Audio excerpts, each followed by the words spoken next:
नमस्कार दोस्तों, स्वागत है आपका टीचर टेक ज्ञान के एक और नए एपिसोड में। और आज के एपिसोड में हम बात करने वाले हैं ग्रीन हाउस प्रभाव और ग्लोबल वार्मिंग की। ग्लोबल वार्मिंग का मतलब है पूरे ग्लोब का गर्म होना, मतलब विश्व के तापमान का बढ़ना, जिसका मुख्य कारण है ग्रीन हाउस प्रभाव। ग्रीन हाउस प्रभाव को समझने से पहले हमें ये समझना होगा कि ग्रीन हाउस होते क्या हैं। ग्रीन हाउस कांच के बने घर होते हैं जिनका इस्तेमाल उन इलाकों में किया जाता है जहां तापमान वनस्पति के विकास के लिए ठीक नहीं होता। मतलब इनका इस्तेमाल ठंडे इलाकों में किया जाता है, क्योंकि ठंडे इलाके में वनस्पति का गुना आसान नहीं है। ये कांच के बने होने के कारण सूर्य का प्रकाश और ऊष्मा, यानी कि उसकी लाइट और उसकी हीट, इसमें चली तो जाती है लेकिन आसानी से बाहर नहीं आ पाती, जिसके कारण इसके अंदर का तापमान बाहर के तापमान से ज़्यादा होता है और वो वनस्पति के उगने में सहायक होता है। ग्रीन हाउस को थोड़ा और अच्छे से समझने के लिए आइए हम कुछ डायग्राम्स का सहारा लेते हैं। जैसे कि इस डायग्राम में, इस चित्र में आप देख रहे हैं कि ये छत बिल्कुल कांच से बनी हुई है और इसके अंदर वनस्पति उगाई गई है। हम आपको एक पूरा डायग्राम दिखाते हैं। इस पूरे चित्र के अंदर आपको ग्रीन हाउस की एक पूरी तस्वीर देखने को मिल रही है, जो कि कांच का बना हुआ एक पूरा घर है जिसमें वनस्पति उगाने का प्रयास किया जाता है। अब बात करते हैं ग्रीन हाउस प्रभाव की। इसी तरह जब धरती के वायुमंडल में कार्बन डाइऑक्साइड की मात्रा बढ़ जाती है तो कार्बन डाइऑक्साइड क्या करती है, कंबल की तरह धरती को चारों तरफ से घेर लेती है। ये भी सूर्य की ऊष्मा और प्रकाश को, यानी कि उसकी हीट और लाइट को धरती के वायुमंडल के अंदर प्रवेश तो करने देती है, लेकिन उसे आसानी से बाहर नहीं जाने देती, जिससे धरती का औसत तापमान बढ़ जाता है। इसे ही वैश्विक उष्णन या ग्लोबल वार्मिंग के नाम से जानते हैं। ये बिल्कुल ग्रीन हाउस की तरह है। जैसे कि आप देखेंगे ग्रीन हाउस में क्या होता है, कांच के घर होता है जिसके अंदर सूर्य की ऊष्मा और प्रकाश अंदर तो चली जाती है, लेकिन कांच का बना होने के कारण वो आसानी से बाहर नहीं निकल पाती। इसी तरह वायुमंडल में कार्बन डाइऑक्साइड के कारण सूर्य की ऊष्मा और प्रकाश अंदर तो प्रवेश कर जाती है लेकिन आसानी से बाहर नहीं जा पाती, जिससे अंदर का तापमान बढ़ जाता है, धरती का तापमान बढ़ जाता है। इसे ग्लोबल वार्मिंग कहते हैं और इसीलिए इस प्रभाव का नाम ग्रीन हाउस प्रभाव दिया गया है। जैसे कि आप इस डायग्राम में देख रहे हैं कि सूर्य की किरण ग्रीन हाउस में एंट्री तो करती है, ग्रीन हाउस में प्रवेश कर जाती है, उसकी हीट, उसकी लाइट, लेकिन कांच के बने होने के कारण वो हीट बाहर नहीं निकल पाती, अधिक मात्रा में बाहर नहीं निकल पाती। अधिकतर हीट को अंदर ही रोक लिया जाता है, जिससे अंदर का तापमान बढ़ जाता है। सेम इसी तरह आप देखेंगे कि पृथ्वी के वायुमंडल में भी कार्बन डाइऑक्साइड की परत के कारण सूर्य की ऊष्मा और प्रकाश प्रवेश कर जाता है, लेकिन ये सूर्य की हीट को आसानी से बाहर नहीं निकलने देते। देखिए, अब बहुत थोड़ी मात्रा में बाहर निकल रही है, बाकी की टकराकर अंदर ही है, जिससे धरती के वायुमंडल का, धरती के ग्लोब का पूरा तापमान बढ़ रहा है। इसी को वैश्विक उष्णन कहा जाता है। हम कुछ और डायग्राम्स की मदद से इसे समझने की कोशिश करेंगे। जैसे कि इस डायग्राम में आप देख रहे हैं, साफ दिख रहा है कि सूर्य की किरणें आ रही हैं, वायुमंडल में प्रवेश कर रही हैं, लेकिन कार्बन डाइऑक्साइड के कारण वो बाहर नहीं निकल पा रही। अलग अलग डायग्राम्स की मदद से हम आपको यही समझाने की कोशिश कर रहे हैं कि global warming green house effect के कारण होती है।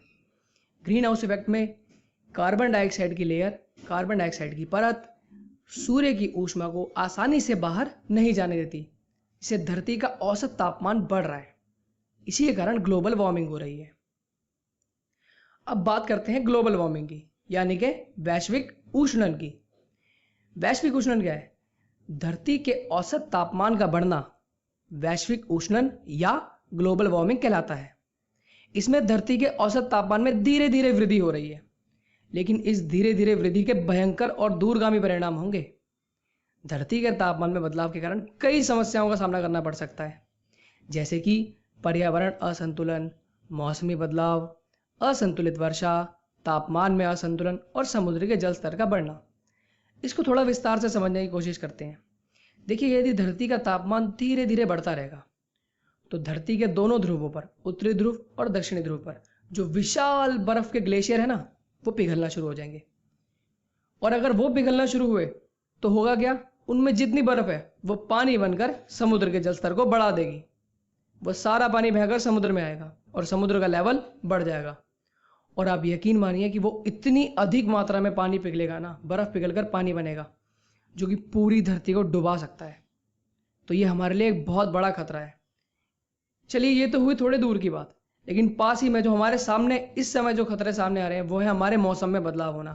आप देख रहे हैं सर्दी और गर्मी के बीच असंतुलन, कभी भी बारिश हो जाना, बेमौसम की बारिश होना, वर्षा का असंतुलन, मौसम पे बारिश ना होना, ठीक संतुलित रूप से बारिश ना होना, ये सब ग्लोबल वार्मिंग के ही परिणाम है। और इसके कारण न जाने कितनी ही वनस्पति की और वो जीव जंतुओं की प्रजातियां हैं जो कि संकट में आ गई हैं। तो ये हमारे लिए वाकई बहुत बड़ा खतरा है। ग्लोबल वार्मिंग होने के कारण धरती पर मौजूद बर्फ के ग्लेशियर पिघलने लगे हैं, जिससे समुद्र का जलस्तर बढ़ने लगा है। और यदि समय से इसके उपाय नहीं किए गए तो एक दिन पूरी धरती जलमग्न हो जाएगी। ये सबसे बड़ा खतरा है। हाँ, एक और बात, ग्लोबल वार्मिंग किसी एक देश की समस्या नहीं है, ये सार्वजनिक समस्या है। इस पर सभी देशों को मिलकर कार्य करना चाहिए और ठोस और समझदारी से कदम उठाने की जरूरत है। तो हमारी पूरी कोशिश यही होनी चाहिए कि हम ग्लोबल वार्मिंग को जहां तक हो सके रोकें। और ग्लोबल वार्मिंग रोकने के लिए एक सीधा और सरल सा उपाय है कि ज्यादा से ज्यादा यदि सूर्य से आने वाली सभी पराबैंगनी किरणें पृथ्वी पर सीधे पहुंच जाएं, तो पृथ्वी के सभी प्राणी खतरनाक रोगों से पीड़ित हो जाएंगे, सभी पेड़ पौधे नष्ट हो जाएंगे।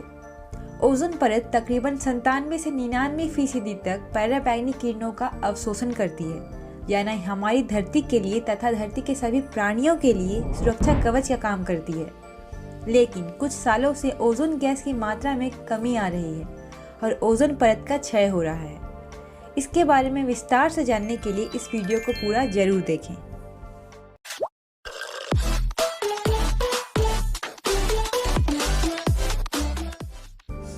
आजकल त्वचा के कैंसर की समस्या तेजी से लोगों में बढ़ती ही जा रही है, जो कि एक जानलेवा बीमारी है।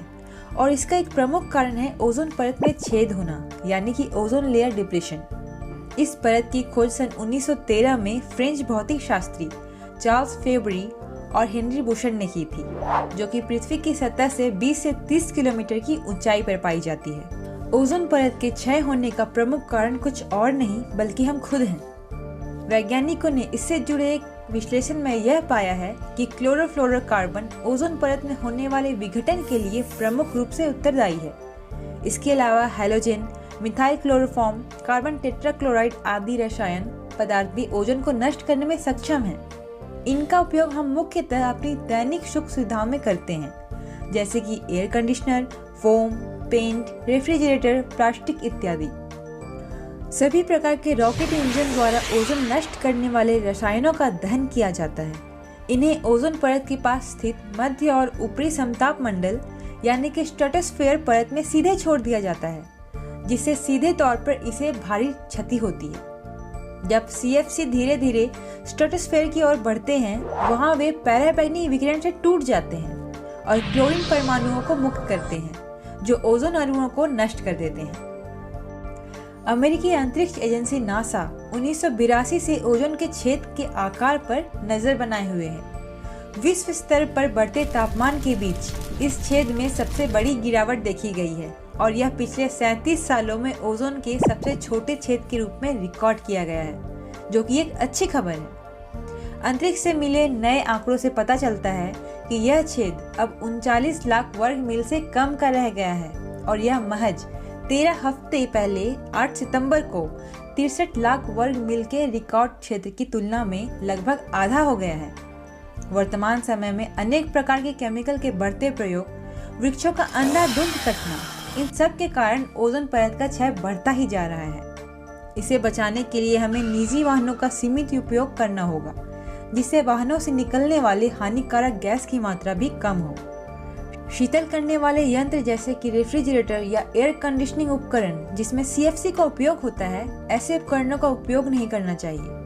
अधिक से अधिक पेड़ लगाना चाहिए ताकि ऑक्सीजन अधिक से अधिक मात्रा में वायुमंडल में बनी रहे और इससे ओजोन अणुओं का निर्माण हो सके। तो दोस्तों, अगर आपको ये वीडियो पसंद आई हो तो इसे लाइक और शेयर जरूर करें और भी अच्छे वीडियोस को देखने के लिए हमारे चैनल को सब्सक्राइब करें और बेल आइकन को प्रेस करना ना भूलें।